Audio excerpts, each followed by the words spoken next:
মাঝখানে এটা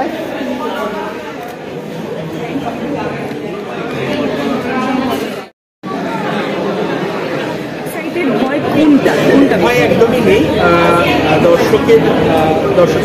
দর্শকের শেষ কথা, অলরেডি নন্দনে হাউসফুল যাচ্ছে ছবিটা। আর আমরা এমন একটা বিষয় নিয়ে গল্প বলেছি বা এমন একটা বিষয় নিয়ে ছবি করেছি, সেটা 8 থেকে 80 সকলে তাদের ভালো লাগলে তারা দেখবেন, তারা তাদের মধ্যে গভীরতা খুঁজে পাবেন, তাদের বক্তব্য, তাদের যে বিষয়টা রিলেট করতে চাইছে সেটা যদি খুঁজে পাওয়া যায় তাহলে ছবি সার্থক হবে। হ্যাঁ, সেটা হতে পারে। আমাদের জীবনে অকাল বোধনের মুহূর্ত বিভিন্ন সময় আসতে পারে, বিভিন্ন রকমভাবে সম্পর্কে আসতে পারে। আমরা কোনো সম্পর্ককে সেলিব্রেট করার জায়গায় যেতে পারি, আমরা কোনো মানুষকে হারাতে পারি, আমরা কোনো প্রিয় মানুষকে খুব কাছে পেতে পারি। সেইভাবে নানান কিছুর অপেক্ষার গল্প হচ্ছে বিষয়। আর অকাল বোধন আমাদের সম্পর্কে কোথাও যেন অকাল বোধন হয় না। যখনই যেখানে যেই মুহূর্তে আমরা সেলিব্রেশন শুরু করবো, যেই মুহূর্তে সেই ভেঙে যাওয়া সম্পর্কগুলোকে জোড়া লাগাতে শুরু করবো, সেখান থেকে আরও একটা নতুন গল্প। ইন্সপিরেশন নয়, যখনই এই উৎসবে শরতের আমাদের ছবির সাবটাইটেলে যদি দেখবেন খেয়াল করে অটম ফ্লাইটস, আর শরতের তো আমাদের কিছু বিশেষ বিষয় রয়েছে যেগুলো শরৎকে ভীষণভাবে নরিশ করে, যেগুলো শরতেই শুধুমাত্র পাওয়া যায়। সেটা কাশবন হতে পারে, শিউলি ফুল হতে পারে, বা একটা নীল আকাশও হতে পারে। তো সেখান থেকেই শরতের এই প্রেক্ষাপটে যে বহমান ঘটনাটা ঘটে চলেছিল, সেখানে কাশবনটা ভীষণ তাৎপর্যপূর্ণ হয়ে গেছে। এবং কোথাও যেন বিসর্জন, কোথাও যেন বিজয়া, কোথাও যেন উদযাপন, সবটা মিশে রয়েছে। বাকিটা ছবিটা দেখলে বোঝা যাবে।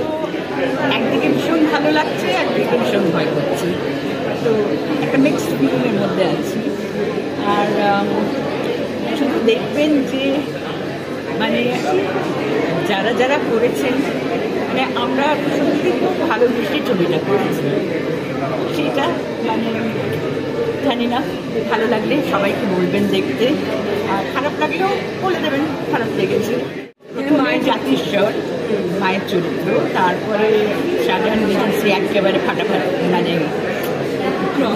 একদম। তারপরে শিবপুরে প্রথমে রাত তারপরে ভালো, তারপরে ভীষণ ভালো লাগে। ও এত ভালো, মানে এত ভালো করেছে, দেখবেন ভীষণ ভালো করেছে। মানে এক বইটা একরকম যেতে যেতে একদম অন্য বই হয়েছে। ভাবিনি যে এতটা লোকের ভালো লাগবে, মানে ফিল্ম ফেস্টিভ্যালে এরকম সাড়া পেয়েছে, মানে ভাবতেই পারিনি। কারণ এত সিরিয়াস ছবিটা ভালো লেগেছে।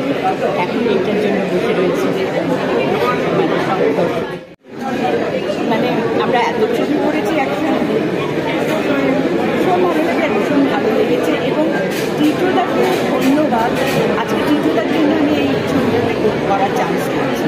কারণ টিটোটাই অভিজিৎকে বলেছিলেন যে মমতাকে না, তো টিটোটাকে অনেক অনেক ধন্যবাদ যে এরকম একটা ভালো চরিত্র আমাকে দিয়েছে।